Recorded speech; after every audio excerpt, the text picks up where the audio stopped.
Welcome back friends, welcome to Investor ji. एक बार फिर से आप सबका बहुत बहुत स्वागत है। फ्रेंड्स, आज मैं आपको बताने वाला हूं कि 5 ऐसे ज़रूरी इन्वेस्टमेंट जो कि हर किसी के पोर्टफोलियो में होना चाहिए, क्योंकि बाज़ार में कई तरह के दौर देखने को मिलते हैं। कई बार म्यूचुअल फंड बहुत तेज़ गति से चलता है, कई बार गोल्ड भी बहुत तेज़ गति से चलता है। तो किस हिसाब से आपका निवेश होना चाहिए, आज वही मैं आपको बताने वाला हूं। क्योंकि उठा पटक के इस दौर में अगर आपके पास में वैरायटीज ऑफ इन्वेस्टमेंट होगा तो आप आसानी से, ये महंगाई का दौर हो या फिर वॉर का दौर हो, हर तरह से आप उससे बच सकते हैं। पूरा डिटेल में 1 बाय 1 आपके साथ में शेयर करने वाला हूं। सबसे पहले मेरा इंट्रोडक्शन।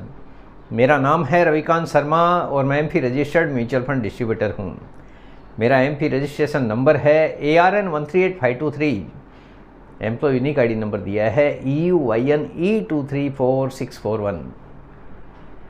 तो फ्रेंड्स, आप देख सकते हैं आज का जो मेरा मेन टॉपिक है 5 रिक्वायर्ड इन्वेस्टमेंट, यानी ऐसी इन्वेस्टमेंट की टिप है जो कि हर किसी के पोर्टफोलियो में होनी ज़रूरी है। नंबर 1 है म्यूचुअल फंड। म्यूचुअल फंड में आपका निवेश ज़रूर होना चाहिए, क्योंकि एक ऐसा निवेश है जो कि महंगाई से लड़ने में आपको काफ़ी हद तक मदद करता है। और ये जो निवेश है लंबे टाइम का निवेश है, शॉर्ट टर्म का कोई भी निवेश नहीं है, क्योंकि यहाँ पे जोखिम वाला पैसा बनता है, यानी रिस्क वाला। यहाँ पे कोई भी गारंटेड रिटर्न होता नहीं है, रिटर्न बनता है बाज़ार के हिसाब से ही। लेकिन बाज़ार का इतिहास ये कहता है कि यहाँ पे जिस किसी ने भी लंबे समय के लिए निवेश किया है उसका करीब 15% का एनुअलाइज बेसिस रिटर्न बना भी है, बिना किसी गारंटी के। यानी गारंटी नहीं है, लेकिन उसके बावजूद भी यहाँ पे 44-43 साल का अगर इतिहास देखें, काफ़ी बड़ा पैसा यहाँ पे बनाया गया है। लेकिन अगर महंगाई से लड़ना है तो म्यूचुअल फंड आपके पास होना ज़रूरी है, क्योंकि यहाँ पे रिटर्न बनता है बाज़ार के हिसाब से ही। जैसे बाज़ार परफॉर्म करेगा उसके हिसाब से ही आप इन्फ्लेशन को बीट कर पाएंगे। और आपके पास में जो पोर्टफोलियो होगा वो डाइवर्सिफाइड पोर्टफोलियो होना चाहिए। एक ही स्कीम में अगर आपने पूरा पैसा डाल दिया तो हो सकता है कि आपको काफ़ी लंबा इंतज़ार करना पड़े। लेकिन अगर आपके पास में डाइवर्सिफाइड पोर्टफोलियो है, एक स्कीम अगर परफॉर्म नहीं करेगी तो दूसरी करेगी, अगर दूसरी नहीं करेगी तो तीसरी करेगी। इसीलिए आपका पोर्टफोलियो डाइवर्सिफाइड होना ज़रूरी है। एक ही जगह पर पूरा पैसा बिल्कुल भी निवेश करने की गलती ना करें। जैसी आपकी जोखिम लेने की क्षमता है उसके हिसाब से ही आपका पोर्टफोलियो डिजाइन होना ज़रूरी है। नंबर 2 है PPF account, public provident fund. बहुत सारे लोग हैं टैक्स सेविंग के रूप में इसको देखते हैं। एक ऐसा अकाउंट है जिसमें आपको 15 साल का पेशेंस ज़रूरी हो जाता है। ऐसे तो एक आम आदमी के पास पैसा बचता नहीं है, लेकिन यहाँ पे गारंटीड रिटर्न के साथ में 15 साल का लॉक इन लग जाता है। यहाँ पे 15 साल का लॉक इन का मतलब है कि थोड़ा थोड़ा करके आप बचत कर सकते हैं, एक साइड में पैसा जमा कर सकते हैं जिस पैसे की आपको ज़रूरत नहीं है। मिनिमम इन्वेस्टमेंट यहाँ पे एक साल में आपको 500 रुपये करने की ज़रूरत है, और ज़्यादा अगर आपको करना है तो मैक्सिमम 1.5 लाख रुपए तक आप पैसा यहाँ पे जमा कर सकते हैं। जो भी आप पैसा जमा करेंगे उस पे भी आपको कोई टैक्स देने की ज़रूरत नहीं है, और जब पैसे का इंटरेस्ट आता है वो भी पूरी तरह से आपके लिए टैक्स फ्री है। यानी टैक्स का बेनिफिट भी है प्लस बचत भी है। दोनों तरह से PPF अकाउंट का फ़ायदा ले सकते हैं। लेकिन पैसा वही लगाइए जिसमें आपका 15 साल तक पेशेंस बना रहे। यानी थोड़ा थोड़ा भले ही आप इन्वेस्टमेंट करें, लेकिन PPF अकाउंट भी आपके पास ज़रूर होना चाहिए, क्योंकि लंबे टाइम में बचत करने का एक अलग ही यहाँ पे सुकून देखने को मिलता है। बहुत सारे निवेशकों को मैंने देखा है, यहाँ पे गारंटीड रिटर्न है 7.10%। यानी पैसा भी बढ़ता है और टैक्स भी नहीं देना पड़ता है। दोनों तरह से ही ये अकाउंट आपको पैसा बनाने में मदद करता है। मिनिमम 500 रुपये का इन्वेस्टमेंट, रेट ऑफ रिटर्न है 7.10% एनुअलाइज बेसिस, यानी साल के एंड में एक बार इंटरेस्ट कैलकुलेट होता है इस अकाउंट में। मैक्सिमम डिपॉजिट लिमिट 1.5 लाख रुपए है।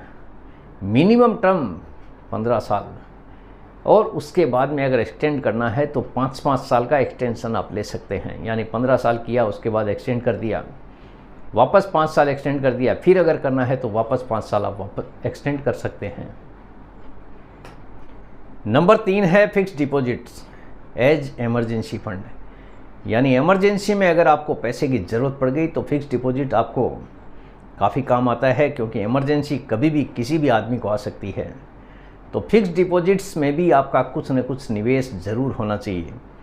भले ही यहाँ पे 50,000 कीजिए या 5,000 कीजिए, जैसी आपकी ज़रूरत है, जैसी आपकी फैमिली है, उसके हिसाब से आप इतना फंड एटलीस्ट कीजिए कि कभी भी इमरजेंसी आए तो आपको कभी भी किसी की ओर देखने की ज़रूरत ना पड़े।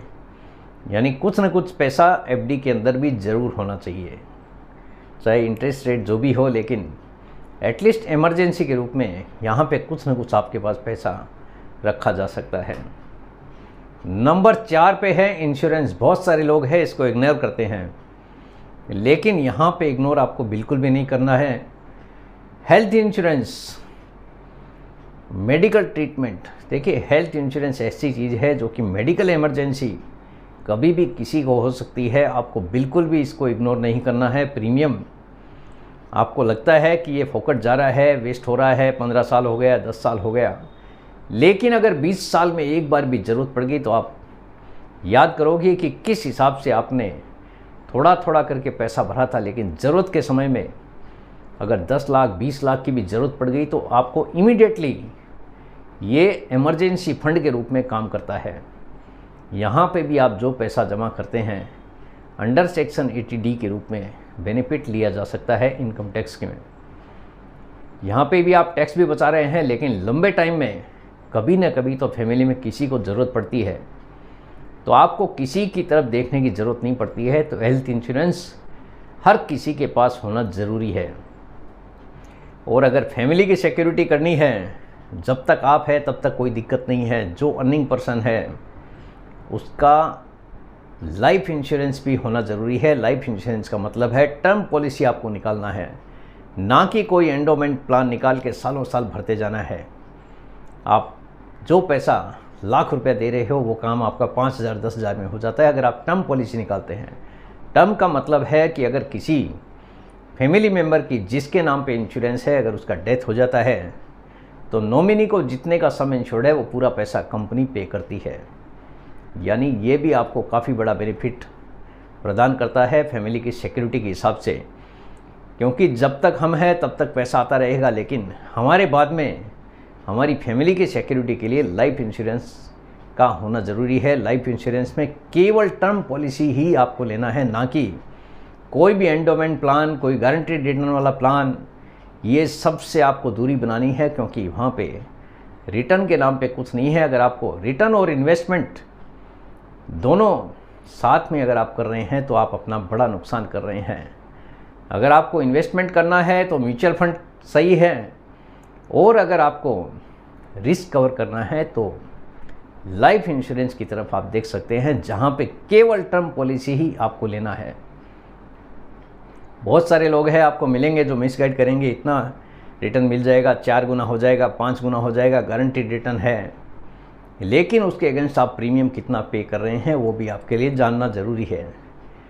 फिर आपको वो बोलेंगे कि इतना पैसा आपका नुकसान हो रहा है, लेकिन नुकसान नहीं है, वो आपके लिए फ़ायदा है। टर्म पॉलिसी अगर आप निकालते हैं तो थोड़े से प्रीमियम में आपको 50 लाख या 1 करोड़ का 1 करोड़ का लाइफ इंश्योरेंस का कवर मिल जाता है, जो कि आपकी फैमिली की सिक्योरिटी के लिए काफ़ी कामदायक हो सकता है, यानी काफ़ी फ़ायदेमंद हो सकता है।